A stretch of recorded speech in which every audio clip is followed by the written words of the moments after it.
Hari ini saya mau berbagi kasih karunia dengan judul Silsilah di Kitab Kejadian. Suara saya jelas kan ya? Jelas deh. Jelas, Pak. Sebenarnya saya bingung judulnya apa, jadi tulis saja judulnya Silsilah di Kitab Kejadian. Oke, kita lanjut ya. Dari sudut pandang orang-orang yang keluar dari Mesir, yang sedang menempuh perjalanan di padang gurun menuju tanah Kanaan, peristiwa-peristiwa sejarah yang dijelaskan di dalam Kitab Kejadian adalah, kita udah bahas minggu-minggu lalu, itu adalah semua peristiwa yang telah lama berlalu. Tapi kalau kita cuma bilang telah lama berlalu, kan itu abstrak kan? Kapan sih? Berapa lama sih? Sebenarnya di dalam Alkitab, kita bisa tahu dengan jelas tahun-tahunnya, karena memang Alkitab catat dengan detail tahun-tahunnya. Saya akan jelasin singkat, nanti kalau bingung bisa di-replay di rekaman ya. Nah, di Keluaran 12:40 dicatat lamanya orang Israel diam di Mesir adalah 430 tahun. Sesudah lewat 430 tahun, tepat pada hari itu juga keluarlah segala pasukan Tuhan dari tanah Mesir. Nah, karena mereka keluar setelah 430 tahun, kita bisa tahu kapan mereka masuk. Mundur. Dari tanggal Exodus, itu mundur aja 430 tahun. Itu lamanya mereka tinggal di Mesir. Nah, ketika mereka masuk di Mesir, umur Yakub itu dicatat. Yakub bersama 70 anggota keluarganya masuk, waktu itu mereka ditanya. Yakub ditanya oleh Firaun, Yakub jawab. Jawab Yakub kepada Firaun, tahun-tahun pengembaraanku sebagai orang asing berjumlah 130 tahun. Tahun-tahun hidupku itu sedikit saja dan buruk adanya, tidak mencapai umur nenek moyangku, yakni jumlah tahun mereka mengembara sebagai orang asing. Nah, di sini Yakub jawab, umur saya 130 tahun. Nah, jadi waktu masuk Mesir, umur Yakub itu 130 tahun. Kita bisa tahu, kalau mundur 130 tahun, kita tahu itu adalah tahun kelahiran Yakub. Kalau kita mundur 130 tahun, dapat tahun kelahiran Yakub. Waktu Yakub lahir, Yakub itu kan kembar, Esau dan Yakub. Sesudah itu keluarlah adiknya, tangannya memegang tumit Esau, sebab itu ia dinamai Yakub. Ishak berumur 60 tahun pada waktu mereka lahir. Jadi, di tahun kelahiran Yakub, Ishak itu umurnya 60 tahun. Nah, kalau kita mundur lagi 60 tahun, kita dapat tahun kelahiran Ishak. Kalau kita baca lagi di ayat Kejadian 21 ayat 5, adapun Abraham berumur 100 tahun ketika Ishak anaknya lahir baginya. Nah, dari sini pun kita bisa hitung mundur lagi 100 tahun kan. Tapi hari ini saya mau fokus di jangka waktu pencatatan kitab Kejadian tuh kapan sih? Nah, jadi kita akan masuk ke sini. Di Kejadian 12 ayat 4, itu ada cerita tentang Abraham pergi. Lalu pergilah Abram seperti yang difirmankan Tuhan kepadanya, dan Lot pun ikut bersama-sama dia. Bersama-sama dengan dia. Abram berumur 75 tahun ketika ia berangkat dari Haran. Nah, ini adalah peristiwa ketika Abraham berangkat dari Haran. Kejadian 12. Kejadian 12 itu ngomongin ketika Abraham berumur 75 tahun. Nah, ini. Jadi kita tinggal mundurin tuh. Kan dari lahir Ishak kan 100 tahun. Mundur 25 tahun, itu adalah Kejadian 12.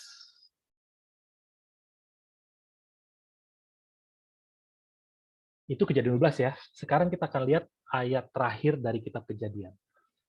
Ayat terakhir dari kitab Kejadian itu Kejadian 50 ayat 26. Kemudian matilah Yusuf berumur 110 tahun. Mayatnya dirempah-rempahi dan ditaruh dalam peti mati di Mesir. Nah, ini saya akan kasih tahu dulu. Yakub sama Yusuf itu selisihnya 90 tahun. Jadi waktu Yakub masuk ke Mesir, umur Yusuf itu 40 tahun. Dari mana kita tahu? Nanti waktu kita belajar buku 2 saya akan bahas ya. Nah, tapi untuk sementara terima aja dulu. Ketika Yusuf mati, itu adalah 70 tahun berlalu setelah mereka masuk Mesir. Nah, jadi poin saya itu sebenarnya ini. Saya pengen tunjukin kejadian 12 itu kapan, kejadian 50 itu kapan. Jadi kalau kita rangkumkan, kejadian 12 sampai kejadian 50, kita bisa hitung tahun-tahunnya. 25 tahun setelah Abraham keluar, dia punya anak, Ishak. 60 tahun kemudian dia punya cucu. 130 tahun kemudian, Yakub bersama 70 anggota keluarga masuk ke Mesir. 70 tahun di Mesir, Yusuf mati. Nah, jadi kejadian 12 sama kejadian 50 itu ini timeline-nya. Alkitab kasih tahu kita dengan detail, ini timeline-nya. Artinya,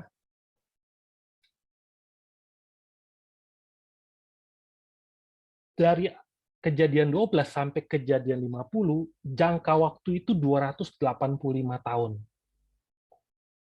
285 tahun. Oh, jadi kalau orang-orang yang dalam perjalanan di padang gurun, orang-orang Mesir, orang-orang Israel yang lagi eksodus, mereka baca kitab Kejadian dari Kejadian 12 sampai Kejadian 50. Kalau mereka teliti, oh, 38 pasal ini adalah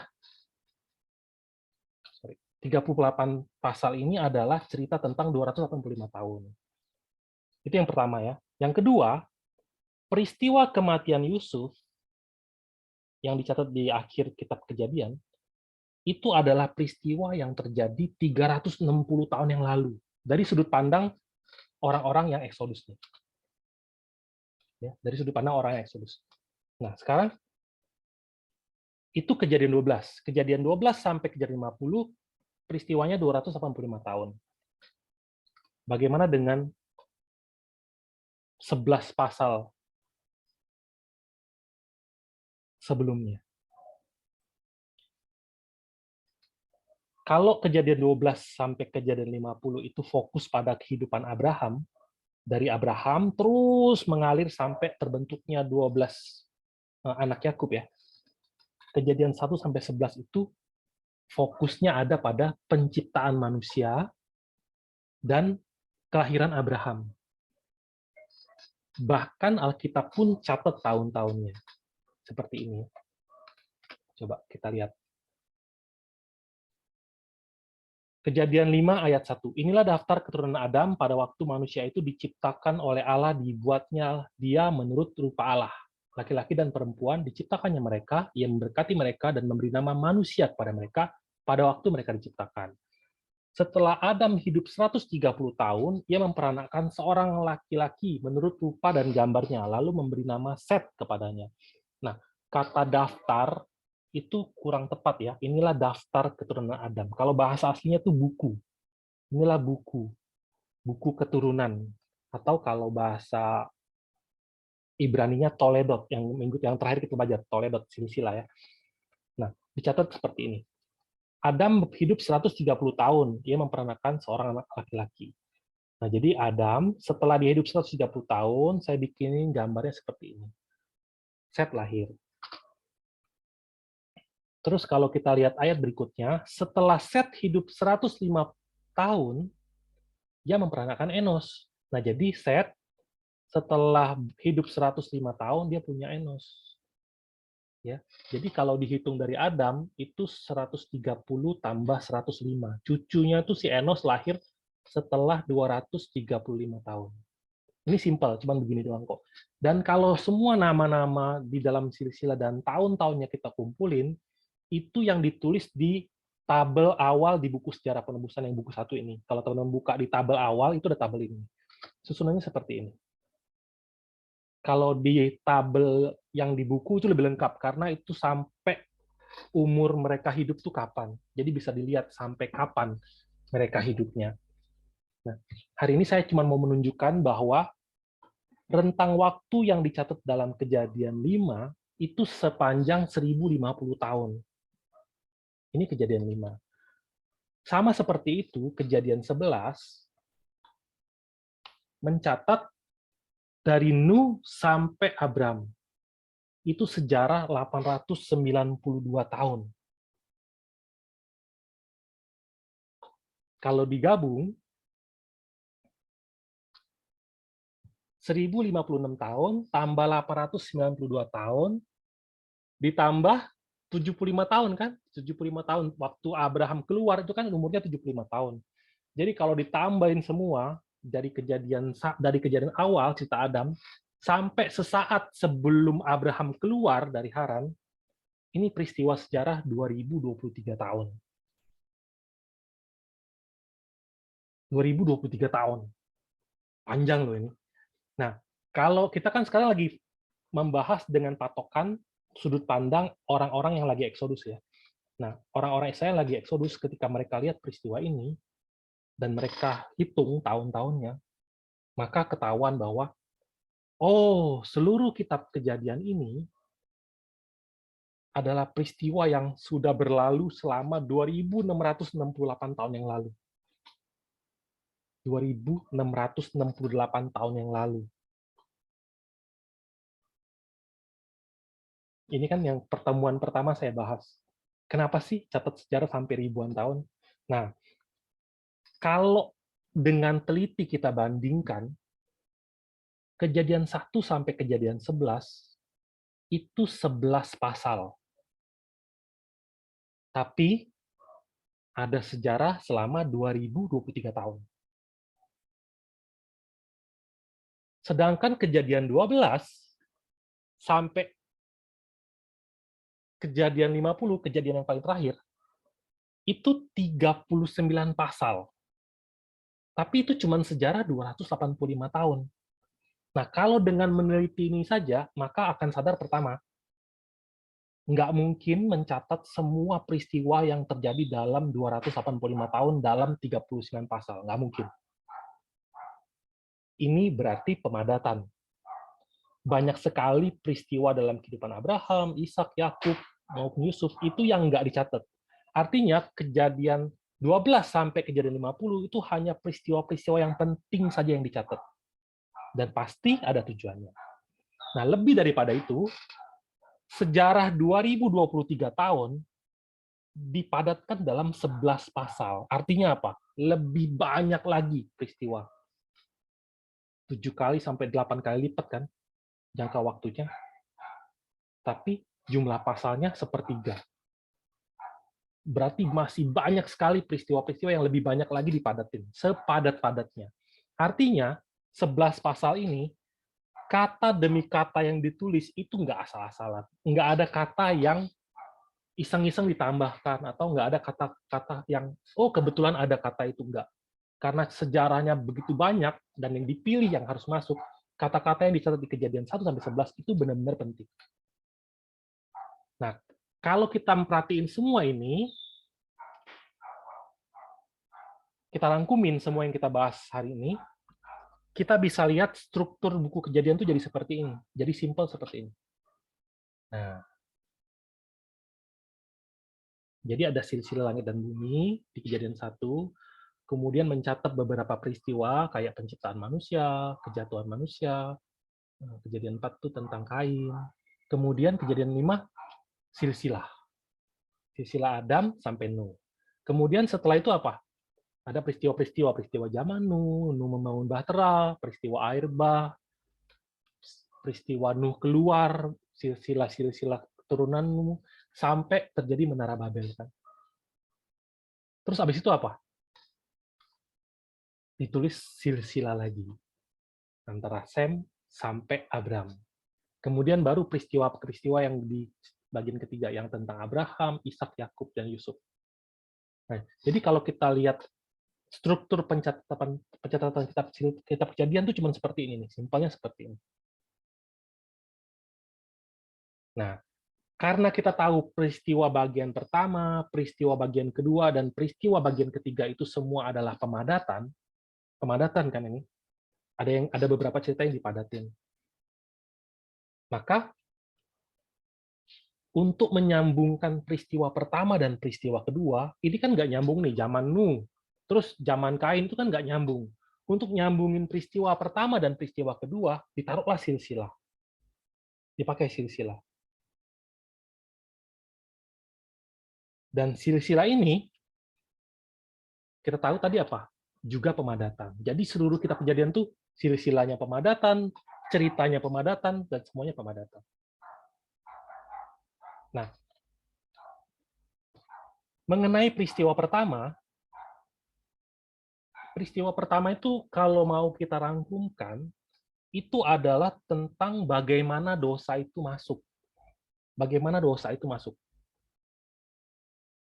Peristiwa kedua, itu fokusnya kan zaman Nuh kan. Fokusnya di Nuh. Jadi kalau lihat silsilah Adam dan Nuh, tokoh yang memulai sejarah Adam, tokoh yang memulai silsilah Adam, tokoh yang mengakhiri silsilah Nuh. Nah, Nuh itu fokusnya di Nuh. Berarti yang mau diceritakan Nuh nih. Sampai di Nuh ya, sekarang cerita Nuh begini.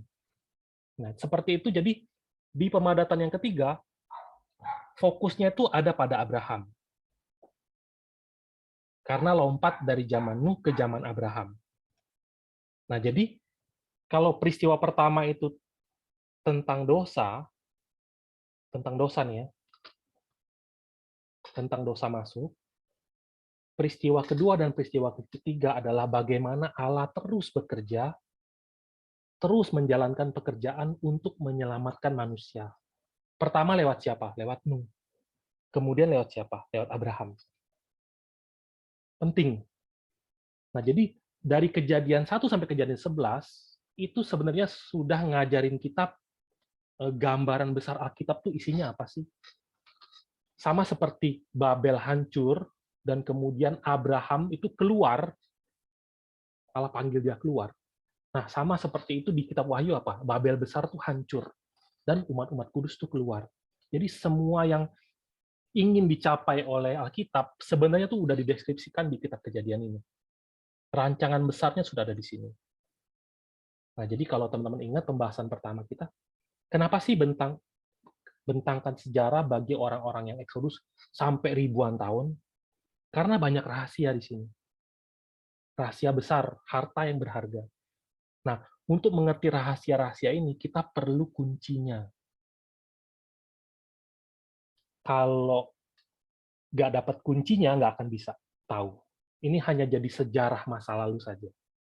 Nah, beruntungnya kita hari ini, Pendeta Abraham Pak, yang tulis buku silsilah, dia udah kasih kita kuncinya. Kunci untuk mengerti silsilah itu yang pertama, kita akan bisa mengerti silsilah kalau kita tahu arti nama. Arti nama dari setiap tokoh.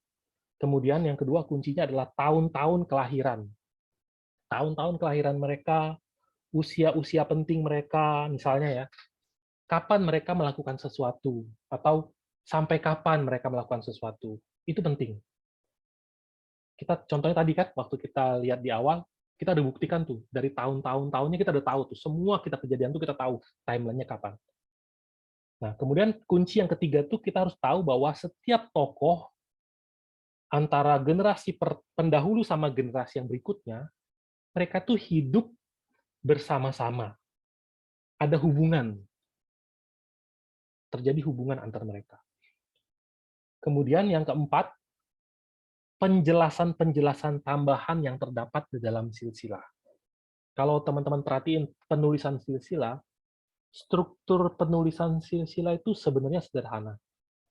Cuman nama tokohnya siapa, kemudian dia punya anak namanya siapa, waktu itu umur berapa. Terus kemudian lanjut, begitu kan, simpel. Tapi kadang-kadang di beberapa tokoh tertentu ditambahin keterangan-keterangan yang terlalu penting untuk dihilangkan. Itu kunci yang keempat. Kunci yang kelima, silsilah ini secara luar itu menyembunyikan Yesus Kristus. Tapi ketika dibukakan, silsilah ini justru sebenarnya sedang mewahyukan Yesus Kristus. Nah, kunci yang keenam, peristiwa-peristiwa sebelum dan sesudah kejadian itu penting. Makanya, sebelum kita mulai belajar silsilah yang dicatat di Adam sampai Nuh di Kejadian 5, sebelum kita belajar itu, kita akan belajar dulu peristiwa yang terjadi sebelumnya. Seharusnya bahas kejadian 1, kejadian 2, dan kejadian 3. Tapi hari ini saya akan mulai dari kejadian 4. Penciptaan dan kejatuhan itu kita sementara lewatin dulu. Cukup ingat aja, di bagian awal itu adalah tentang bagaimana sih dosa itu masuk.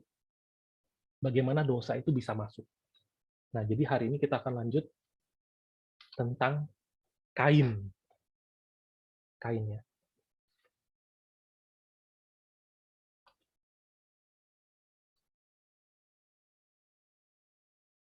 Kita mulai janji Tuhan ketika terjadi kejatuhan. Di kejadian 3 ayat 15-16, Tuhan kasih janji kepada ular dan kepada perempuan. Isinya ini, kepada ular ya, aku akan mengadakan permusuhan antara engkau dan perempuan ini, antara keturunanmu dan keturunannya akan meremukkan kepalamu, dan engkau akan meremukkan tumitnya. Kepada perempuan, firman-Nya kepada perempuan itu, susah payahmu waktu mengandung akan kubuat sangat banyak. Dengan kesakitan engkau akan melahirkan anakmu, namun engkau akan berahi kepada suamimu, dan ia akan berkuasa atasmu.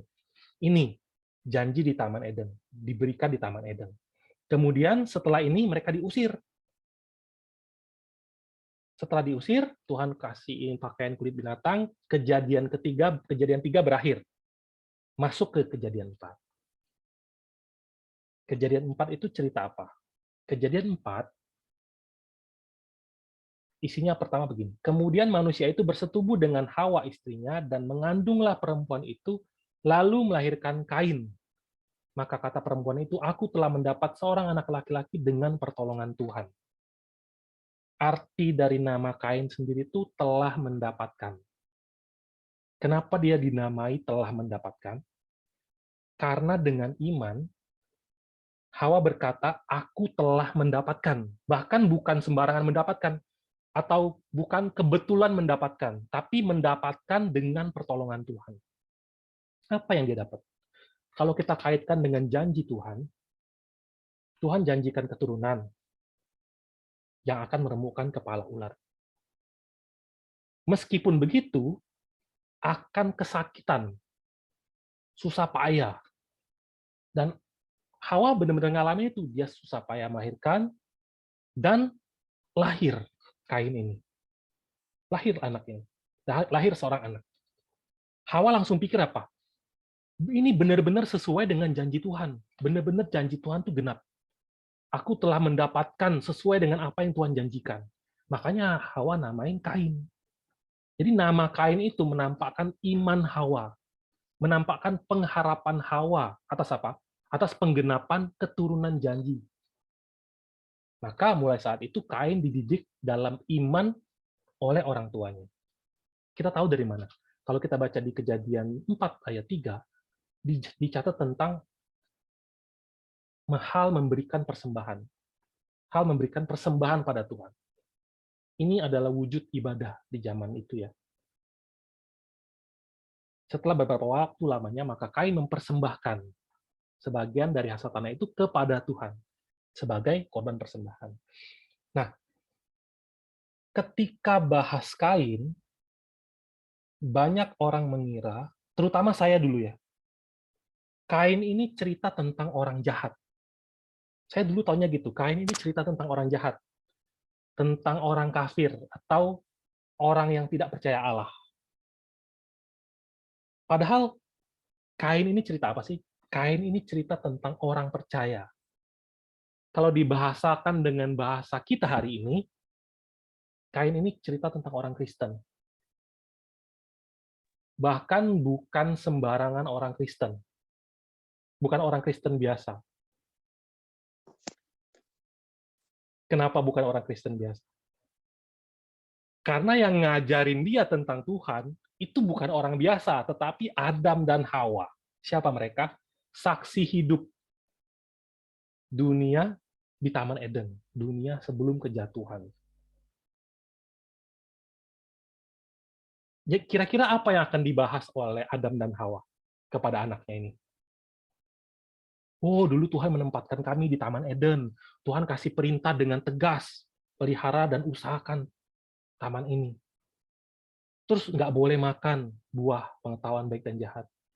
Tapi kami nggak taat, dan terjadilah apa? Kejatuhan. Hukumannya kami diusir. Tapi bukan hanya diusir, Tuhan memberikan jalan keselamatan. Tuhan kasih kami jalan untuk kembali lewat keturunan perempuan. Mungkin kira-kira seperti itu ya.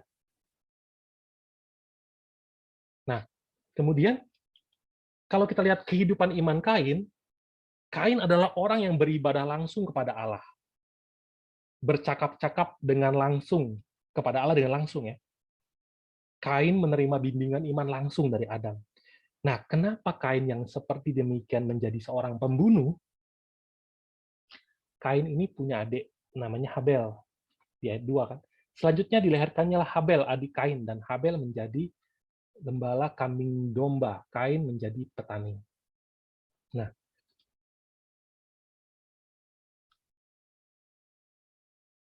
setelah dicatat hal-hal seperti ini, dicatatlah tentang pemberian persembahan.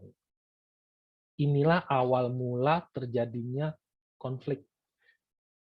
Dicatat ayat 4, Habel juga mempersembahkan korban persembahan dari anak sulung kambing dombanya, yakni lemak-lemaknya. Maka Tuhan mengindahkan Habel dan korban persembahannya itu. Tetapi Kain dan korban persembahannya tidak diindahkannya. Lalu hati Kain menjadi sangat panas dan mukanya muram. Ini yang terjadi. Kain memberikan persembahan Kain, Habel memberikan persembahan Habel. Tetapi Kain mengindahkan Habel dan korban persembahannya. Sedangkan Kain dan korban persembahannya tidak diindahkan Tuhan. Setelah terjadi peristiwa ini, muka Kain kan muram kan, hatinya panas kan. Tuhan ngomong kepada Kain, mengapa hatimu panas dan mukamu muram?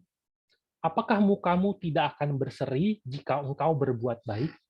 Tetapi jika engkau tidak berbuat baik, dosa sudah mengintip di depan pintu. Ia sangat menggoda engkau, tetapi engkau harus berkuasa atasnya. Ini adalah firman Tuhan kepada Kain. Ini adalah upaya penyelamatan Kain. Upaya untuk membuat Kain bertobat. Oh iya ya, kenapa sih aku nggak berseri kalau aku berbuat baik? Kenapa mukaku panas ya? Harusnya seperti itu. Tapi yang terjadi apa? Ayat 8, kata Kain kepada Habel adiknya. Marilah kita pergi ke padang. Ketika mereka ada di padang, tiba-tiba Kain memukul Habel adiknya itu lalu membunuh dia. Kain menjadi pembunuh. Tuhan memberikan upaya penyelamatan Kain yang kedua. Firman Tuhan kepada Kain, di mana Habel adikmu itu? Jawabnya, aku tidak tahu. Apakah aku penjaga adikku? Apakah Allah tidak tahu? Tapi pertanyaan ini ya, mirip seperti Tuhan nanya Adam, di mana engkau? Sekarang dia tanya, Habel, di mana adikmu itu? Apakah aku penjaga adikku? Kalau lihat kata penjaga ya, syamar, dari kata syamar, itu sama seperti artinya tuh menjaga, melindungi, memperhatikan. Itu seperti yang diberikan, tugas yang diberikan Allah kepada Adam di Taman Eden. Mengusahakan dan memelihara taman itu. Kain nanya, emangnya aku penjaga adikku? Firmannya, apakah yang telah kau perbuat ini? Darah adikmu itu berteriak kepadaku dari tanah. Kenapa Kain bisa jadi seperti ini? Lebih lagi ya, bagaimana seorang yang percaya pada Allah, bercakap-cakap dengan Allah, ketemu Allah, beribadah kepada Allah bisa membunuh. Nah, di buku Sejarah Penebusan dijelaskan bahwa Kain adalah contoh dari orang percaya yang kehilangan iman. Sekali lagi ya, Kain adalah contoh dari orang percaya yang kehilangan iman. Dicatat di Ibrani 11 ayat 4, karena iman, Habel telah mempersembahkan kepada Allah korban yang lebih baik daripada korban Kain. Apa alasan Allah menerima korban Habel? Karena Habel memberikan korban yang lebih baik. Kenapa dia bisa memberikan korban yang lebih baik? Karena iman. Ibrani 11 ayat 4 itu apa? Karena iman. dengan mempersembahkan yang sulung, tidak seperti Kain mempersembahkan sebagian, kalau catat di Amsal ya, Amsal 3 ayat 9, muliakanlah Tuhan dengan hartamu dan dengan hasil pertama dari segala penghasilanmu. Juga dicatat di Keluaran 23. Yang terbaik dari buah bungaran hasil tanahmu haruslah kau bawa ke dalam rumah Tuhan Allahmu. Janganlah kau masak anak kambing dalam susu induknya. Yang terbaik, yang pertama, yang sulung, yang utama. Nah, dengan jalan itu dicatat Ibrani 11 ayat 4, dengan jalan itu ia memperoleh kesaksian kepadanya bahwa ia benar, karena Allah berkenan akan persembahannya.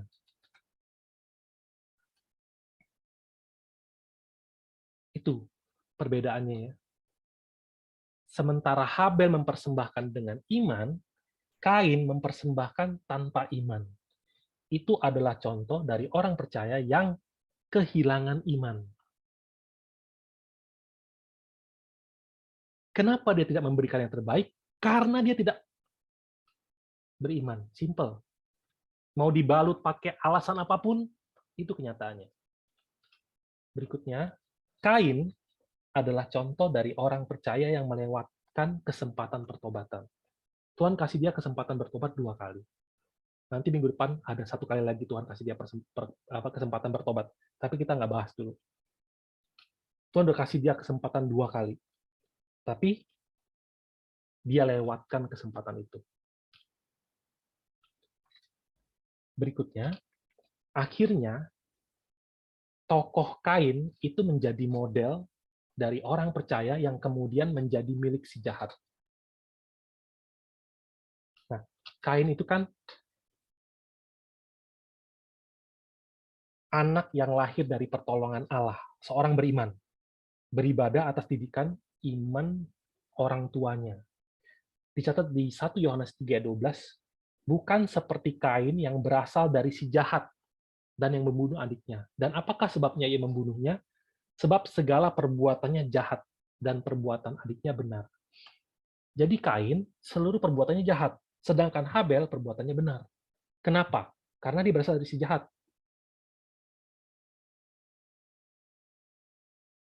Perbuatannya jahat. Kalau perbuatannya jahat, Yohanes catat apa? Masuk sebagai golongan anak iblis. Kalau dicatat di Yohanes 3 ayat 10 dan 11-nya, inilah tandanya anak-anak Allah dan anak-anak iblis. Setiap orang yang tidak berbuat kebenaran tidak berasal dari Allah. Demikian juga barang siapa yang tidak mengasihi saudaranya. Sebab inilah berita yang telah kamu dengar dari mulanya, yaitu bahwa kita harus saling mengasihi. Kain tidak berbuat kebenaran, dia tidak berasal dari Allah. Sedangkan Habel berbuat kebenaran, dia berasal dari Allah. Kalau gitu tanya lagi, kenapa bisa jadi anak iblis? Bukannya dia awalnya anak Allah? Dicatat jawabannya di ayat 9. Setiap orang yang lahir dari Allah tidak berbuat dosa lagi, sebab benih ilahi tetap ada di dalam dia, dan ia tidak dapat berbuat dosa karena ia lahir dari Allah. Jawabannya ini. Kenapa bisa jadi anak iblis? Karena benih ilahi tidak tetap ada di dalam dia. Tadinya ada. Tapi sekarang udah nggak ada lagi.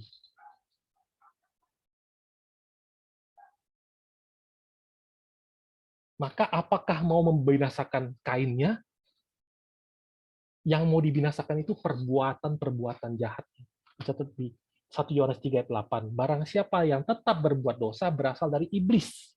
Sebab iblis berbuat dosa dari mulanya. Untuk inilah anak Allah menyatakan dirinya, yaitu supaya ia membinasakan perbuatan-perbuatan iblis itu. Makanya kalau kita lihat firman Tuhan itu selalu bilang kita harus mengasihi di banyak tempat. Contohnya aja saya ambil nih di 1 Yohanes 4 ayat 7. Saudara-saudaraku yang kekasih, marilah kita saling mengasihi. Sebab kasih itu berasal dari Allah, dan setiap orang yang mengasihi lahir dari Allah dan mengenal Allah. Ayat 8, barang siapa tidak mengasihi, ia tidak mengenal Allah. Sebab Allah adalah kasih. Saudara-saudaraku yang kekasih, ayat 11 ya. Jikalau Allah sedemikian mengasihi kita, maka haruslah kita juga saling mengasihi. Ayat 16. Kita telah mengenal dan telah percaya akan kasih Allah kepada kita. Allah adalah kasih, dan barang siapa tetap berada di dalam kasih, ia tetap berada di dalam Allah, dan Allah di dalam dia. Ayat 20 dan 21. Jikalau seorang berkata, aku mengasihi Allah, dan ia membenci saudaranya, maka ia adalah pendusta, karena barang siapa tidak mengasihi saudaranya yang dilihatnya, tidak mungkin mengasihi Allah yang tidak dilihatnya. Dan perintah ini kita terima dari dia. Barang siapa mengasihi Allah, ia harus juga mengasihi saudaranya. Maka dicatat di Yudas 1, ayat 11, celakalah mereka, karena mereka mengikuti jalan yang ditempuh Kain. Akhirnya, Kain itu adalah gambaran dari siapa? Dari seluruh umat Kristen yang melanggar perintah mengasihi saudaranya. Nah, baik, sekarang kita rangkumin ya. Kehidupan Kain sejauh ini.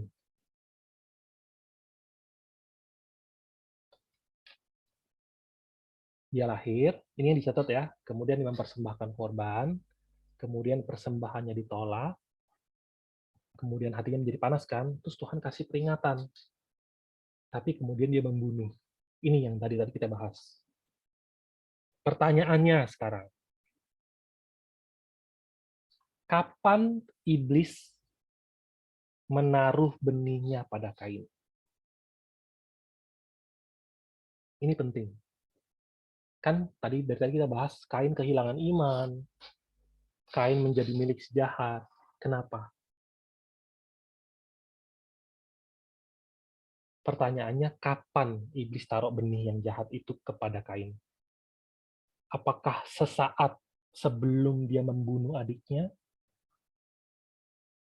Apa sesaat sebelum Tuhan peringatin? Apa sebelum peristiwa adik persembahan adiknya diterima Tuhan, sedangkan persembahan dia ditolak Tuhan? Atau iblis sudah taruh benihnya itu sebelum Kain memberikan persembahan? Itu yang mau kita tahu. Kapan iblis menaburkan benihnya? Di zaman Yesus, ketika Yesus Kristus datang, Yesus Kristus menjelaskan lewat suatu perumpamaan. Yesus membentangkan suatu perumpamaan lain bagi kepada mereka. Katanya, hal kerajaan sorga itu seumpama orang yang menaburkan benih yang baik di ladangnya. Tetapi, pada waktu semua orang tidur, datanglah musuhnya menaburkan benih lalang di antara gandum itu, lalu pergi. Ini dicatat di Matius 13. Dan seterusnya, 24 sampai seterusnya. Yesus kasih tahu, yang menaburkan benih yang baik itu anak manusia. Tetapi yang menaburkan benih yang jahat itu iblis kan, musuh.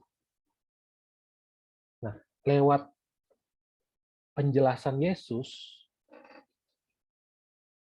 manusia itu tanpa sadar bisa kehilangan iman, menjadi hamba kegelapan. Kenapa? Karena yaitu ada waktu-waktu di mana iblis menaburkan benih ketidakpercayaan. Dan ketidakpercayaan itu bukan muncul satu kali, kemudian kayak lalang, bukan lalang itu dibersihin terus udah nggak ada lagi. Kan lalang tumbuh lagi kan. Nah, sama seperti itu ketidakpercayaan itu tumbuh lagi. Terus bertumbuhan meskipun sudah dicabut. Maka di sepanjang hidup manusia itu adalah waktu di mana Tuhan memberikan firman kepada manusia dan harus terima sebanyak-banyaknya sebenarnya ya. Tapi di sepanjang hidup manusia juga apa? Terjadi apa? Iblis akan selalu berusaha menaburkan benihnya. Oleh karena itu, kita nggak boleh menerima roh dunia. Dicatat di 1 Korintus 2 ayat 12. Kita tidak menerima roh dunia, tetapi roh yang berasal dari Allah. Supaya kita tahu apa yang dikaruniakan Allah kepada kita. Kita nggak boleh terima roh dunia, roh iblis ya. Dicatat di 1 Petrus 5 ayat 8, sadarlah dan berjaga-jagalah. Lawanmu si iblis berjalan keliling, sama seperti singa yang mengaum-ngaum dan mencari orang yang dapat ditelannya. Disuruh berjaga-jaga. Balik lagi ke kehidupan Kain. Kapan iblis menaburkan benihnya? Ya bisa kapan aja. Di sepanjang kehidupannya bisa kapan aja. Tapi yang mau ditekankan lebih lagi adalah, apakah kesempatannya hanya datang ketika Kain hidup? Di Taman Eden, di Kejadian 3 ya, iblis tipu. Iblis menipu di Taman Eden. Akibatnya terjadi kejatuhan. Adam yang jatuh, Adam yang sekarang dalam keadaan jatuh dosa, di Kejadian 4, Adam itu dalam keadaan jatuh dosa, dia memperanakkan anak. Kain. Maka apa? Ada dosa asal. Karena Adam memperanakkan Kain dalam keadaan jatuh, Alkitab catat apa? Setiap manusia yang lahir di dunia ini, setiap manusia yang lahir di dunia ini bawa benih dosa. Bawa benih iblis. Artinya, bahkan sebelum iblis datang dan menaburkan benih dosa, benih iblis itu sudah ada. Jadi kalau Kejadian 3 itu menjelaskan rupa bagaimana dosa itu masuk, Kejadian 4 itu menjelaskan tentang rupa dari manusia yang lahir setelah kejatuhan, yang sudah membawa benih dosa. Kalau kita nggak ngerti ini, Kejadian 5 kita nggak bakal ngerti. Seluruh Alkitab kita nggak bakal ngerti. Makanya Daud yang mengerti ini catat, sesungguhnya dalam kesalahan aku diperanakan, dalam dosa aku dikandung ibuku. Jadi Kain sendiri, dia sudah lahir dengan benih iblis itu. Dia sudah lahir dengan benih iblis.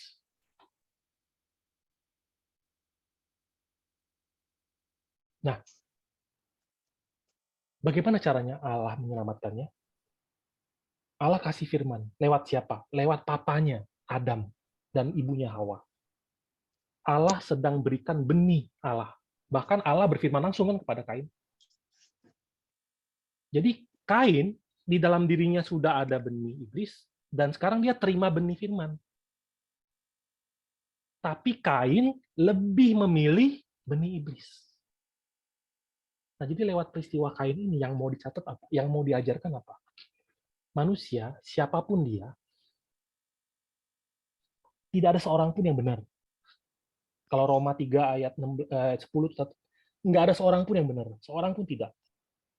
Maka sejarah penebusan itu dibentangkan untuk menyelamatkan manusia. Untuk menyelamatkan manusia, Allah terus memberikan firman.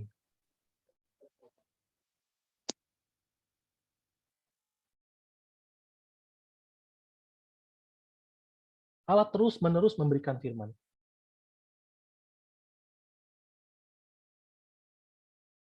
Berusaha agar apa? Berusaha agar manusia itu bisa terima firman. Maka ketika Allah ngomong nih Kejadian 4 ayat 7, apakah mukamu tidak akan berseri jika engkau berbuat baik, tetapi jika engkau tidak berbuat baik, dosa sudah mengintip di depan pintu. Ia sangat menggoda. Tetapi engkau harus berkuasa atasnya. Kalau dosa itu di luar, bagaimana kita mau menguasainya? Karena dosanya di dalam, Tuhan ngomong, kamu harus kuasai. Ketika Paulus sadar akan ini, di Roma 7. Jadi jika aku berbuat apa yang tidak aku kehendaki, maka bukan lagi aku yang memperbuatnya, tetapi dosa yang diam di dalam aku. Paulus sadar ini. Nah, semua peristiwa ini dibaca siapa pertama-tamanya yang baca? Orang-orang Israel kan? Orang-orang Israel nih yang keluar dari Mesir. Mereka baca nih cerita-cerita tentang Kain. Oh, cerita Kain itu begini. Kemudian 40 tahun kemudian, ketika semua generasi pertama ini mati, generasi kedua kan, kita udah bahas ini, Tuhan jelaskan apa? Apabila banyak kali mereka ditimpa malapetaka serta kesusahan, maka nyanyian ini akan menjadi kesaksian terhadap mereka. Sebab nyanyian ini akan tetap melekat pada bibir keturunan mereka, sebab aku tahu niat yang dikandung mereka pada hari ini. Jadi generasi kedua itu, Tuhan ngomong apa? Yang dikandung di dalam hati mereka, aku sudah tahu. Apa yang dikandung? Di ayat 20. Mereka akan berpaling kepada Allah lain dan beribadah kepadanya. Aku ini akan dinista mereka dan perjanjianku akan diingkari mereka. Ini niat yang dikandung. Dosa yang dikandung.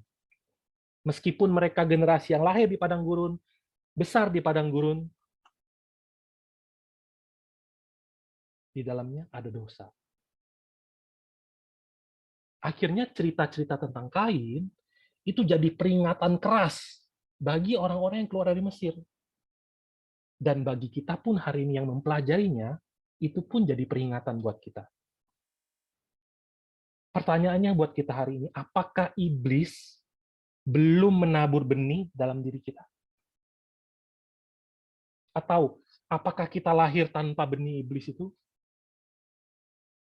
Atau apakah karena kita sudah percaya Yesus maka kita dikecualikan dari target iblis? Nah, kesimpulannya pembahasan hari ini, kita percaya pada Yesus, dan dengan darahnya, Yesus mengampuni segala dosa kita. Tetapi apakah benih iblis di dalam kita itu sudah dihancurin apa belum? Orang yang tidak memiliki firman akan sangat sulit bahkan untuk bisa mengidentifikasi mana dosa. Yang mana dosa? Tetapi orang yang memiliki firman akan bergumul melawan dosa. Iya. Sekali lagi ya, yang tidak memiliki firman itu nggak bisa mengenal dosa, nggak bisa mengidentifikasi dosa. Mungkin dosa-dosa yang di luar dia bisa lihat, tapi dosa yang di dalam dia nggak bisa lihat. Tapi orang-orang yang punya firman masih harus bergumul untuk ngapain? Menguasai dosa tersebut. Dicatat di Roma 7, demikianlah aku dapati hukum ini. Jika aku menghendaki berbuat apa yang baik, yang jahat itu ada padaku. Sebab di dalam batinku, aku suka akan hukum Allah. Tetapi di dalam anggota-anggota tubuhku, aku melihat hukum lain yang berjuang melawan hukum akal budiku, dan membuat aku menjadi tawanan hukum dosa yang ada di dalam anggota-anggota tubuhku. Aku manusia celaka. Siapakah yang akan melepaskan aku dari tubuh maut ini? Paulus ngomong begitu kan? Nah, ada dua ketentuan dalam dirinya.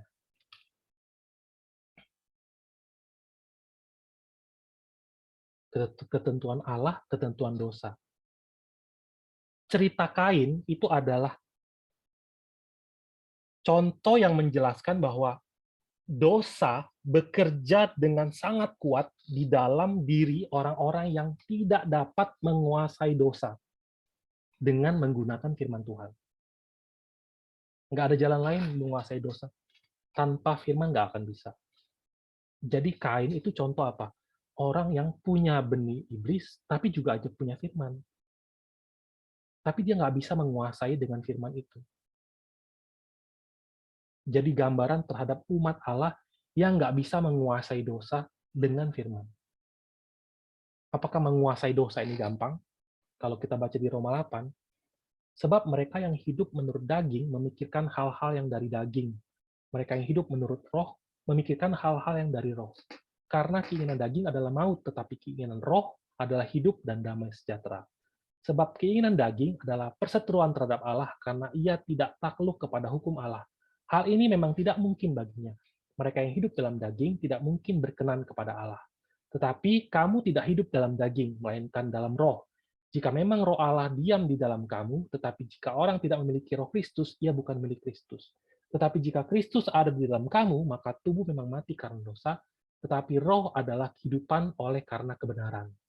Dan jika roh dia yang telah membangkitkan Yesus dari antara orang mati diam di dalam kamu, maka ia yang telah membangkitkan Kristus Yesus dari antara orang mati akan menghidupkan juga tubuhmu yang fana itu oleh rohnya, yang diam di dalam kamu. Jadi saudara-saudara, kita adalah orang berhutang, tetapi bukan kepada daging, supaya hidup menurut daging. Sebab jika kamu hidup menurut daging, kamu akan mati. Tetapi jika oleh roh kamu mematikan perbuatan-perbuatan tubuhmu, kamu akan hidup. Semua orang yang dipimpin roh Allah adalah anak Allah. Nah, jadi kalau kita simpulkan dari Roma ini, kita kaitkan dengan Kain, ada jalan roh, ada jalan daging. Kehidupannya selalu dihadapkan pada hal-hal daging, ada hal atau hal-hal roh. Harus dikuasai firman. Kalau kita nggak dikuasai firman, nggak dikuasai roh, itu akan otomatis dikuasai daging. Hasil akhir dari dikuasai oleh firman, itu adalah kasih. Dicatat di 1 Yohanes 4, kan? Kami berasal dari Allah. Barang siapa mengenal Allah, ia mendengarkan kami. Barang siapa tidak berasal dari Allah, ia tidak mendengarkan kami. Itulah tandanya roh kebenaran dan roh yang menyesatkan. Saudara-saudaraku yang kekasih, marilah kita saling mengasihi. Sebab kasih itu berasal dari Allah, dan setiap orang yang mengasihi, lahir dari Allah dan mengenal Allah. Barang siapa tidak mengasihi, ia tidak mengenal Allah, sebab Allah adalah kasih. Jalan roh itu kasih. Sedangkan jalan daging itu apa? Menjadi manusia duniawi. Manusia duniawi mungkin tidak akan menyangkal Allah dengan mulutnya. Seperti Kain. Kain itu nggak mungkin mau bisa menyangkal Allah. Bagaimana mungkin Kain bisa menyangkal Allah? Menyangkal kalau Allah tidak ada. Kan dia bercakap-cakap langsung dengan Allah. Memberikan persembahan langsung kepada Allah. Tapi dengan segala pikirannya dan segala tindakannya, Kain nyata bahwa dia tidak percaya dan dia menyangkal Allah. Makanya kalau baca di Titus 1 ayat 16, itu dicatat tentang orang-orang yang mengaku mengenal Allah. Tapi dengan perbuatan apa? Mereka menyangkal dia. Bagaimana kita bisa tahu hari ini kita dikuasai roh atau dikuasai roh Allah apa dikuasai roh dunia? Kita tahu dari mana? Gampang, kalau 1 Korintus 3 catat, karena kamu masih manusia duniawi, sebab jika di antara kamu ada iri hati dan perselisihan, bukankah hal itu menunjukkan bahwa kamu manusia duniawi dan bahwa kamu hidup secara manusiawi? Alkitab jelasin kok, gampang. Kalau kamu masih ada iri hati, masih ada perselisihan, berarti kamu masih manusia duniawi. Nah, roh dunia itu bekerja dengan sangat dahsyat menipu siapa? Menipu bahkan jemaat-jemaat kudus. Menipu. Oleh karena itu dicatat di Roma 13 ayat 14, tetapi kenakanlah Tuhan Yesus Kristus sebagai perlengkapan senjata terang. Dan janganlah merawat tubuhmu untuk memuaskan keinginannya. Terlepas dari apa agama kita, apa pengakuan mulut kita hari ini, atau telah berapa lama kita beribadah kepada Allah, percaya Yesus, hari ini apakah kita telah direbut iblis? Apakah kita telah kehilangan iman? Apakah kita melewatkan kesempatan bertobat? Kita sama-sama, termasuk saya, harus introspeksi diri. Bagaimana akhir Kain? Kalau teman-teman pikir cerita Kain ini adalah cerita yang tragis, seorang tokoh yang tertipu, tunggu minggu depan. Karena Kain ini punya keturunan. Banyak. Keturunan ke-6 dari Kain, kalau Kain ya, Kain tuh ketemu Allah loh. Di dalam tubuhnya, walaupun dia lahir dengan benih iblis, membawa benih iblis, firman Tuhan diberikan kepadanya. Bagaimana dengan keturunan-keturunan Kain?